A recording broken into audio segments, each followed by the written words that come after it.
सभी व्यूअर्स को हमारे इस चैनल पे स्वागत है। आज हम इस वीडियो में चर्चा करेंगे कि फार्मर रजिस्ट्री में आवेदन कैसे करें और कौन कौन सी दस्तावेज़ों की ज़रूरत पड़ेगी। बहुत से किसान अभी भी ऐसे हैं जिनका फार्मर रजिस्ट्री में आवेदन नहीं हो पाया है। जिन किसान भाइयों के ज़मीन का वरासत हुआ है और उनका नाम खतौनी के आदेश पेज में है और फार्मर रजिस्ट्री के पोर्टल में उनका नाम नहीं दिखाई दे रहा है, तो वे लोग आवेदन कैसे करेंगे। फार्मर रजिस्ट्री के पोर्टल में कुछ संशोधन भी की गई है जो आगे हम इस वीडियो में चर्चा करेंगे। तो इस वीडियो में आगे बढ़ते हैं और जानते हैं कि आवेदन करने से पहले कौन कौन सी डॉक्यूमेंट्स की ज़रूरत पड़ेगी। यदि डॉक्यूमेंट्स की देखें तो पहला आधार कार्ड, दूसरा मोबाइल नंबर, जो आधार कार्ड से वह मोबाइल नंबर जुड़ा हो ताकि OTP को वेरीफाई की जा सके। तीसरा में ईमेल आईडी यदि है तो आवेदन में ऐड कर दें, लेकिन यह ज़रूरी नहीं है, आगे भी बढ़ सकते हैं। चौथा में ज़मीन से संबंधित कागजात जैसे खतौनी। यदि आपके पास राशन कार्ड उपलब्ध है तो राशन कार्ड नंबर को ऐड कर दें। अब मैं फार्मर रजिस्ट्री की पोर्टल पे चलते हैं और जानते हैं आवेदन प्रक्रिया के बारे में। फार्मर रजिस्ट्री यूपी की ऑफिशियल लिंक पर जाने के लिए मैं वीडियो के डिस्क्रिप्शन बॉक्स में लिंक ऐड कर दूंगा ताकि आप डायरेक्ट ऑफिशियल वेबसाइट पे पहुंच सकें। किसान भाइयों, वीडियो के फीडबैक के लिए कमेंट करें। इसी तरह की वीडियो देखने के लिए लाइक और सब्सक्राइब ज़रूर करें। तो चलते हैं बिना देरी किए फार्मर रजिस्ट्री के ऑफिशियल पोर्टल पे। अब मैं फार्मर रजिस्ट्री के ऑफिशियल वेबसाइट पे आ गया हूँ। मैं यहाँ दो तरह से फार्मर रजिस्ट्री का आवेदन कर सकते हैं। पहला, अगर CSC संचालक हैं तो लॉगिन विद CSC के माध्यम से। अगर फार्मर खुद से आवेदन करना चाहते हैं तो फार्मर वाले ऑप्शन को चुनेंगे। यदि किसान का इस पोर्टल पे पहले से अकाउंट नहीं बना है तो फार्मर वाले ऑप्शन को चुनेंगे और यहाँ क्रिएट न्यू यूजर अकाउंट पे क्लिक करेंगे। किसान का यहाँ आधार कार्ड नंबर डालेंगे। आधार कार्ड नंबर डालने के बाद सबमिट बटन को क्लिक करेंगे। अब यहाँ किसान के मोबाइल पर OTP भेजा गया है। उस OTP को डालकर वेरीफाई बटन को क्लिक करेंगे। OTP को वेरीफाई करने के बाद अब यहाँ किसान का डिटेल ऑटोमेटिक फैच कर लेता है और नीचे यहाँ मोबाइल नंबर डालना होगा। मोबाइल नंबर डालने के बाद वेरिफिकेशन पेंडिंग इस ऑप्शन को क्लिक करेंगे। फिर से दोबारा OTP भेजा जाएगा। फिर यहाँ OTP डालकर फिर से वेरीफाई करेंगे। अगर किसी तरह से या किसी कारणवश OTP नहीं आता है तो पुनः प्राप्त करने के लिए रीसेंड OTP ऑप्शन को चुनेंगे। अब मैं यहाँ OTP को डालकर फिर से वेरीफाई कर दिया हूँ। अब मुझे पासवर्ड क्रिएट करने के लिए बोला जा रहा है। पहले सेट पासवर्ड, दूसरा कन्फर्म पासवर्ड। अब मैं पासवर्ड को सेट कर ले रहा हूँ ताकि यही पासवर्ड मुझे लॉगिन करने में सहयोग करेगा। तो यहाँ मैं पासवर्ड को सेट कर लिया हूँ। अब मैं क्रिएट माय अकाउंट पे क्लिक करूँगा। तो इस तरह से मेरा इस वेबसाइट पे एक अकाउंट बनकर तैयार हो जाएगा और जिसके माध्यम से मैं पुनः फिर से फार्मर वाले ऑप्शन को चुनूँगा। इसके बाद मोबाइल नंबर को डालूँगा और पासवर्ड जो मैंने क्रिएट किया हूँ उस पासवर्ड को मैं डालूँगा, कैप्चा को डालूँगा, फिर लॉगिन को क्लिक करूँगा। तो चलिए देखते हैं इसको डालकर। मुझे लॉगिन करने के लिए फार्मर वाले ऑप्शन को चुनना पड़ेगा। इसके बाद इसमें मोबाइल नंबर डालूँगे। मोबाइल नंबर डालने के बाद मैं दो तरह से लॉगिन कर सकता हूँ। पहला, पासवर्ड के माध्यम से जो मैंने पासवर्ड क्रिएट किया है, दूसरा OTP के माध्यम से। तो चलिए मैं मोबाइल नंबर को डालकर और लॉगिन करके देखता हूँ। तो यहाँ मैं मोबाइल नंबर को डाल लिया और मैं पासवर्ड को भूल गया था, इसलिए ओटीपी का मैंने यूज़ किया। ओटीपी वाले बटन को क्लिक किया, यहाँ ओटीपी को डाला और कैप्चा बटन को प्रेस किया। अब मैं यहाँ पे लॉगिन करूँगा। लॉगिन के बाद इस तरह का इंटरफेस ओपन होकर आएगा, जो आधार कार्ड का डिटेल ऑटोमेटिक खींच लेता है। अब नीचे स्क्रॉल करते हुए जाएंगे और रजिस्टर एज फार्मर पे क्लिक करेंगे।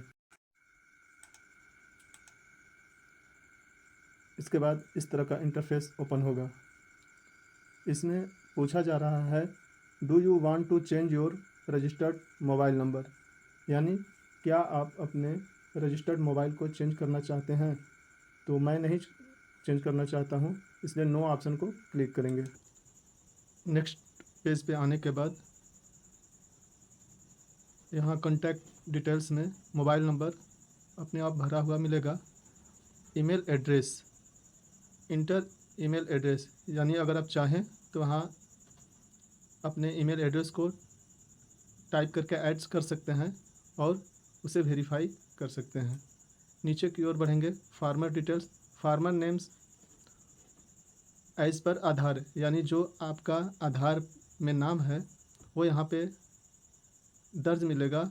अगर आप यहाँ पे farmer name in local language आप चाहें तो अपने लोकल लैंग्वेज में यहाँ अपने नेम को टाइप करके ऐड कर सकते हैं। ध्यान रखेंगे नेम मैच स्कोर में कोई कमी ना हो। जेंडर में मेल, अगर मेल है तो मेल, फीमेल है तो फीमेल, वो आधार कार्ड से ऑटोमेटिक खींच लेता है।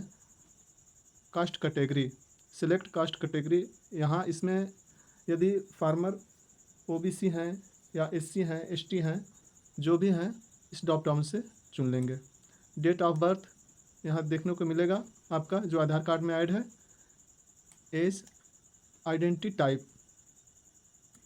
टाइप में अगर पिता है तो पिता का नाम, और यदि पति हैं तो पति का नाम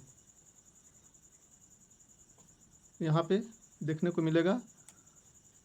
अगर आप चाहें तो आपके आधार कार्ड में जो भी लोकल लैंग्वेज यानी हिंदी में यदि आपका है नाम आधार कार्ड में, तो यहाँ पे आइडेंटिफायर नेम का हिंदी में भी टाइप कर सकते हैं। नीचे आपको फार्मर डिटेल्स में आपका फ़ोटो देखने को मिलेगा, इसको ऐसे ही रहने देंगे। रेसिडेंटल टाइप में यदि ग्रामीण है तो ग्रामीण, शहरी है तो शहरी, यानी ये फार्मर जिनका मैं आवेदन कर रहा हूँ ये गांव से बिलोंग करते हैं, इसलिए यहाँ पे रूरल है। एड्रेस इन इंग्लिश, यहाँ पे आपको जो भी आधार कार्ड में एड्रेस है इंग्लिश में वो देखने को मिलेगा, और अगर आप यहाँ पे चाहे तो हिंदी में टाइप करके लिख सकते हैं। स्टेट में, स्टेट आपका पहले से फिल मिलेगा। डिस्ट्रिक्ट, सब डिस्ट्रिक्ट, विलेज, ये सब आधार कार्ड से खींच लेता है। यहाँ पे पिन कोड टाइप करेंगे। इसके बाद इंसर्ट लेटेस्ट रेसिडेंटल डिटेल्स, यानी वर्तमान पता के बारे में पूछ रहा है, तो वर्तमान पता मेरा वही है। नीचे की ओर बढ़ेंगे, लैंड ऑनरशिप डिटेल्स, इस ड्रॉप डाउन को चुनेंगे, इसमें से ऑनर को चुनेंगे। इसके बाद नीचे आएंगे, नीचे में occupation details, agriculture, land owning, farmer, tick करेंगे।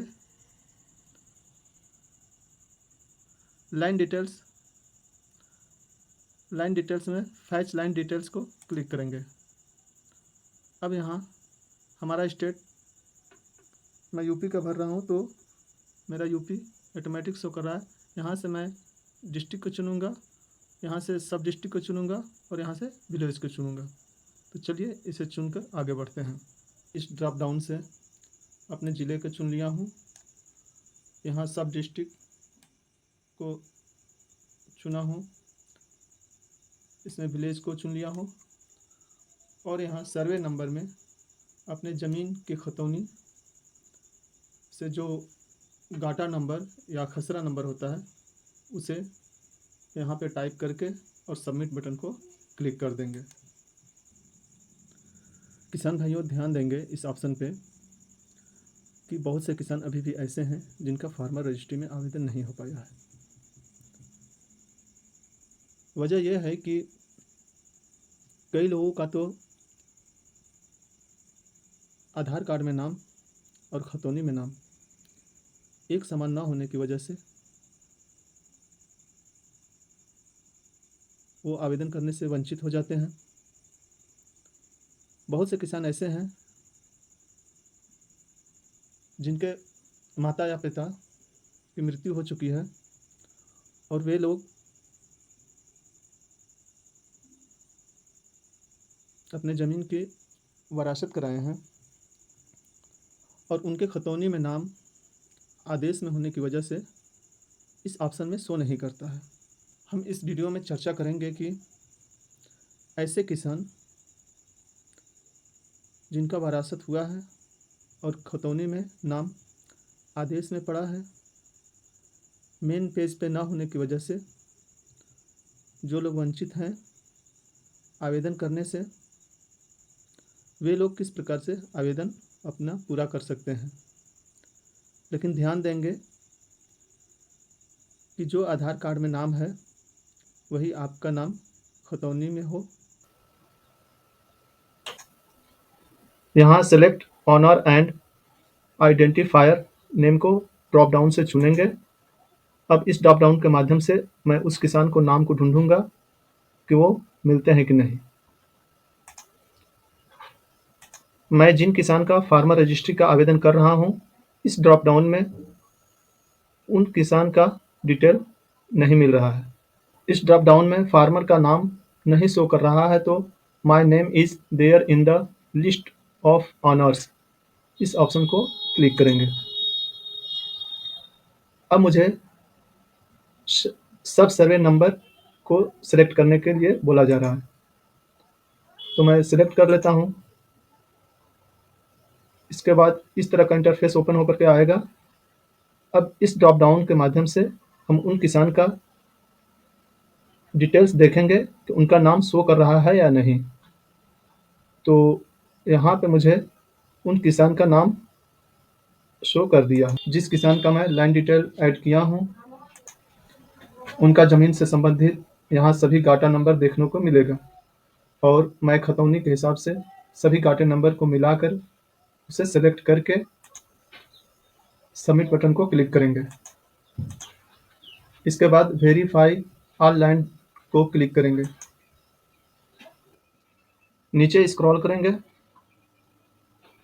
यदि किसान के पास राशन कार्ड नंबर है तो राशन कार्ड को चुनेंगे और राशन कार्ड का नंबर यहाँ पे ऐड करेंगे। इसके बाद यहाँ पे किसान की सहमति के लिए यहाँ पे टिक करेंगे। सेव बटन को क्लिक करेंगे।